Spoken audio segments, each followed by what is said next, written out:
Hi friends, நான் உங்கள் தோழி. அடுத்தவங்களுக்கு ப்ளவுஸ் தைச்சு கொடுக்கும்போது சில டிப்ஸ் நம்மளுக்கு தெரிஞ்சிருக்கணும். அதில் ஒரு டிப்ஸை உங்களோட ஷேர் பண்ணிக்கிறேன். ஆம்கோல் அளவு எடுக்கிறப்ப பாடி சைஸ் கூடும்போது ஆம்கோலை இறக்கணுமா கூட்டணுமான்னு இன்னும் நிறையா பேருக்கு டவுட் இருக்குது. எவ்வளவு பெரிய சைஸாக இருந்தாலும் 6 இல்லது 6.5க்கு மேலே வைக்க வேணாம். ஏன்னா பாடி அகலம் கூடும்போது நம்மளுக்கு சைடில் அகலம் கிடைக்கும். அப்படின்றப்ப ஆம்கோல் ரவுண்டோட அகலமும் நம்மளுக்கு கூடும். நீங்கள் இறக்க கூட்டிகிட்டு போகும்போது கையோட கனெக்ட் ஆகவே ஆகாது. அளவு ப்ளவுஸில் எவ்வளவு இருக்கோ அதை மட்டும் மெஷர் பண்ணி வைங்க.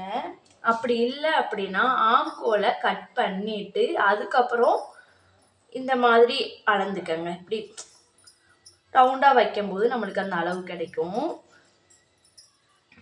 நார்மலாகவே 38-40 ப்ளவுஸ்க்கு 6 இன்ச் வச்சா போதும்.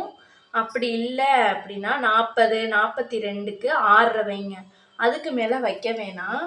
நார்மலாகவே ஆம்கோல் பாக்ஸ் வரையும் பார்த்தீங்களா, அப்போ போது 38-40 ப்ளவுஸ்க்கு இங்கேருந்து இங்கே 1.25 இன்ச் எடுத்தால் போதும். 44-46 ப்ளவுஸ்க்கு அந்த ஆம்கோல் ரவுண்டு வரைவோம் பார்த்தீங்களா, அப்போ 1.5 இன்ச் எடுங்க. அப்போ தான் அவங்களுக்கு கை எந்த சுருக்கமும் இல்லாமல் நீட்டாக இருக்கும். Thank you friends. நெக்ஸ்ட் வீடியோவில் பார்க்கலாம்.